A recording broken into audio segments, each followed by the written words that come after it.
Hello guys, welcome back to the channel. कैसे हैं आप सब। आज आपको ऐसी बातें बताने वाला हूं मैं इंडियन कार मार्केट के बारे में कि सुन के आपका ना होश उड़ जाएगा, दिमाग की दही हो जाएगी। मैं चेक कर रहा था इंडियन कार एक्सपोर्ट्स का डेटा जनवरी 2026 का, यानी कि जितने भी हमारे देश में ब्रांड्स हैं वो लोग कितनी कार्स को एक्सपोर्ट कर रहे हैं। और मेरी जो एक्सपेक्टेशन थी वो काफ़ी ज़्यादा थी, क्योंकि हमारे पास इंटरनेशनल ब्रांड्स भी हैं इंडिया में जो कार को सेल करते हैं। अब इसी ड्यूरेशन में आपको ऑलरेडी पता है कि टाटा मोटर्स अब ग्रो कर रहा है काफी ज्यादा इंडिया में।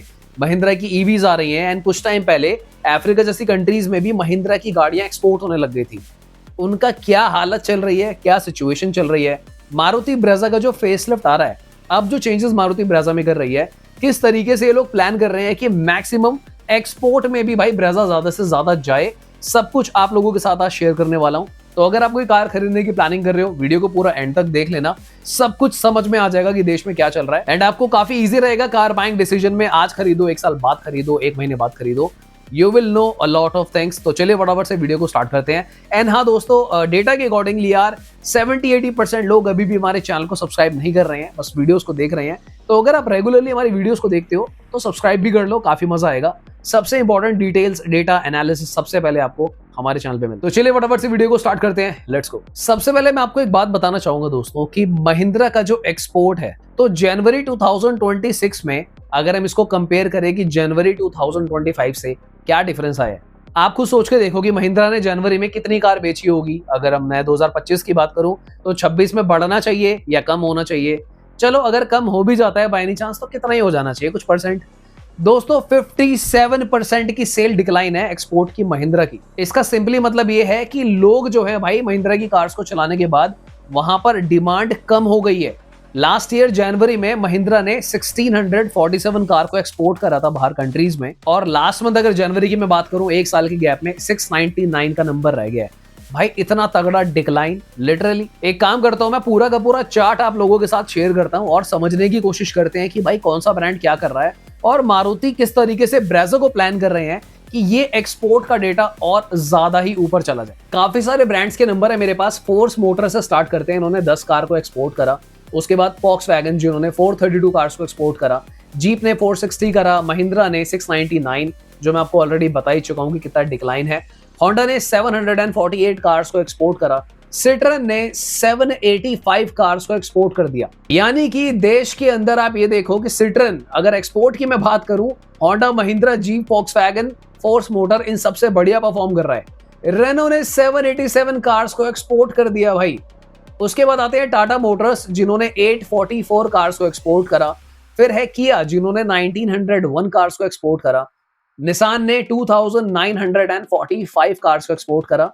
टोयोटा ने 3250, hyundai ने 14030। और अब आपका दिमाग हिल जाएगा ये देखकर, क्योंकि मेरा भी हिल चुका है, मारुति सुजुकी ने 50,716 कार्स को एक्सपोर्ट करा है जनवरी 2026 में। मतलब 12 दिग्गज ब्रांड एक तरफ और अकेला मारुति एक तरफ, जिन्होंने ऑलमोस्ट 65 to 70% मार्केट एक्सपोर्ट की भी यहां पे कब्जा लिया। ये जो नंबर मैंने आप लोगों के साथ शेयर करे हैं जनवरी 2026 के हैं एक्सपोर्ट्स के। तो यहां पर आप देख लो भैया कि क्या हालत चल रही है। अच्छा, मैं यहाँ पे क्या करता हूं, आपको ना दूसरे तरीके से समझाता हूं कि अब हम क्या करते हैं, टॉप 10 कार्स उठाते हैं कि टॉप 10 गाड़ियां कौन सी थी जो सबसे ज्यादा एक्सपोर्ट हुई है, और वहां पर आप देखना है कि क्या सीन चल रहा है और क्यों मुझे ऐसा लग रहा है कि मारुति जो भी चेंजेस ब्रेजा में कर रहे हैं, ये इसको एक्सपोर्ट रेडी भी करेंगे। आने वाले दिनों में भाई ब्रेजा एक्सपोर्ट भी होगी, देश में तो बिकेगी ज्यादा, पर एक्सपोर्ट में भी नंबर 1 पे आ जाएगी। चलो एक बार चेक करते हैं। 10th स्पॉट पे है मारुति सिलारियो, जो कि ऑलमोस्ट 3000 एक्सपोर्ट हो रही है। उसके बाद है Maruti Baleno, almost 3200। Toyota Hyryder 3240, ये भी आप काइंड ऑफ मारुति प्रोडक्ट की मान सकते हो, क्योंकि टोयोटा मारुति का अलायंस है। 7th पे मारुति डिजायर 3839।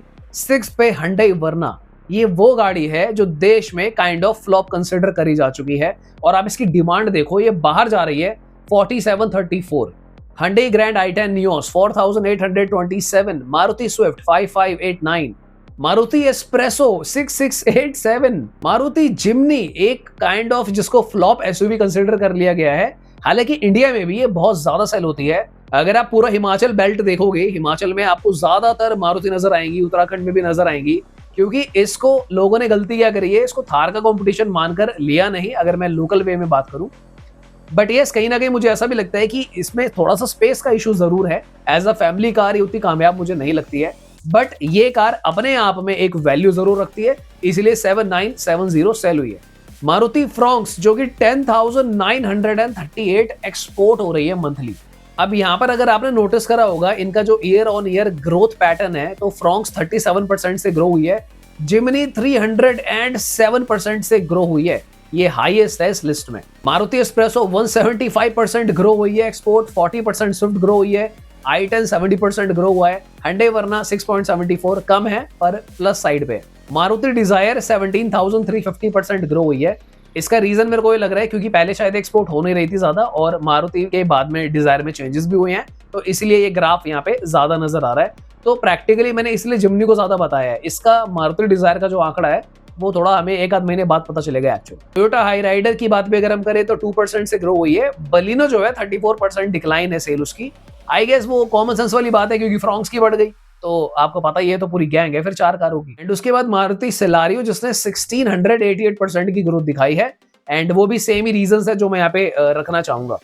मारुति की ई विटारा, इससे पहले आप ये सोचो कि वो फ्लॉप हो गई या फिर क्या सीन है, एक बात मैं क्लियर कर दूं कि वो एक्सपोर्ट हो रही है दबाकर। 11th नंबर पे ई विटारा ही है जो कि ऑलमोस्ट 2900 एक्सपोर्ट हुई है, तो डिमांड उसकी बहुत ज्यादा है। इन टॉप 10 एक्सपोर्ट कार्स पर आपने रियलाइज करा होगा, कोई ना तो ईवी है ढंग से, ना ही कोई टाटा की कार है, ना ही कोई महिंद्रा की कार है। इनफैक्ट महिंद्रा का तो जैसे मैंने आपको बताया उनकी सेल डिक्लाइन हुई है कंपैरेटिवली। अगर मैं टाटा मोटर्स की बात करूं, टाटा मोटर्स की सेल जो है वो ग्रो हुई है, 250% ग्रोथ आई है टाटा मोटर्स की, अगर हम लास्ट ईयर जनवरी से कंपेयर करते हैं।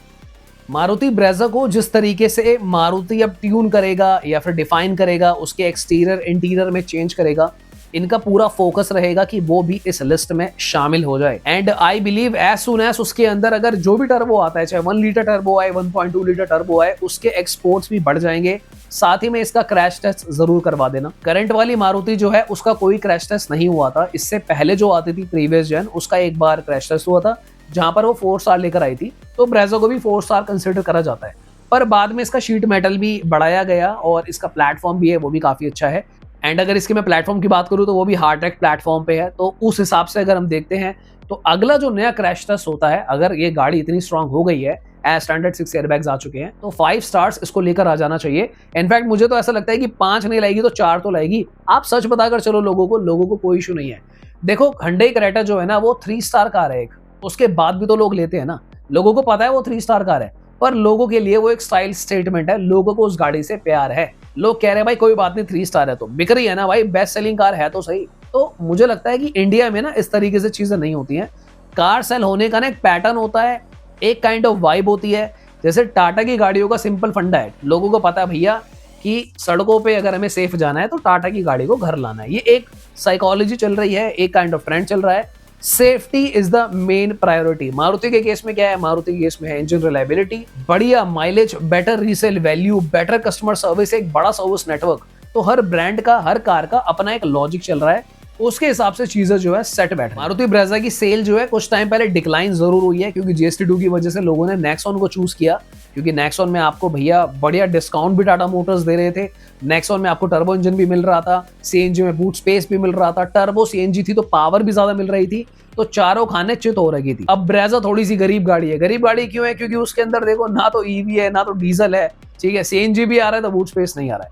अब इन सारी कमियों को टैकल करेगी मारुति ब्रेजा और ये एक्सपोर्ट रेडी भी बन जाएगी, अपना रैंक तो इंडिया में वापस लाएगी ही, इंडिया में भी बेटर बिकेगी, और मुझे लगता है कि जो ओवरऑल एक्सपोर्ट हो रहा है वहां पर भी झंडा गाड़ देगी। ऑलराइट, तो ये थे मेरे कुछ एनालिसिस। आई होप आपको मजा आएगा वीडियो देखकर। Consider subscribing the channel, like करो, शेयर मारो। मिलते दोबारा किसी और दिन। Thank you so much for watching, bye bye, take care.